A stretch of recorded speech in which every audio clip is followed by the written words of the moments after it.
Welcome to day 3 of the 6-day P.E.A.C.E experiment. A for allow unification. Over the past 2 days, we've explored perceived truth and survival. We've looked at the stories we tell ourselves and the strategies we've developed to protect ourselves. Today, I'd like to invite you to explore something deeper. Unification. Many people living with chronic illness, chronic stress, or emotional pain unknowingly find themselves at war. Not with the world, not with other people, but with themselves. They are fighting their symptoms, fighting their emotions, fighting their thoughts, fighting their bodies, fighting the parts of themselves they wish would disappear. And while this often comes from a sincere desire to heal, it can also create a painful divide.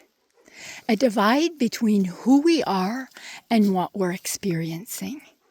A divide between ourselves and our bodies. A divide between ourselves and the very parts of us that many need compassion, that needs compassion the most. Today, I want to offer you a simple possibility. What if the parts of you that struggle with the most are not your enemies? What if they're trying in their own imperfect way to help? What if your fear is trying to protect you? What if your anxiety is trying to prepare you? What if your hypervigilance is trying to keep you safe? What if your body is not attacking you? What if it's responding to something it perceives as important? Notice that I'm not asking you to agree with these parts. I'm not asking you to like them. I'm simply asking you to stop fighting them for a moment. Because healing often becomes possible when opposition ends.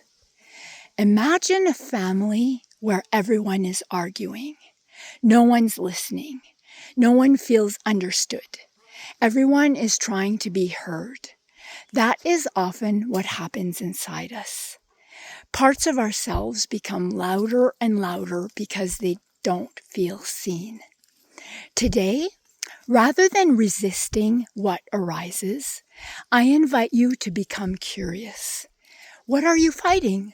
What parts of yourself have you been trying to get rid of? What if that part has a reason for being here? What if, beneath its behavior, there is a positive intention? Today's experiment is simple. When you notice something you don't like about yourself today, either a thought, an emotion, a symptom, a reaction, just pause. Instead of asking, how do I get rid of this? Ask, what might this be trying to do for me? You don't need an answer. You don't need to fix it. Just ask the question and see what happens. Because peace is often not found through victory.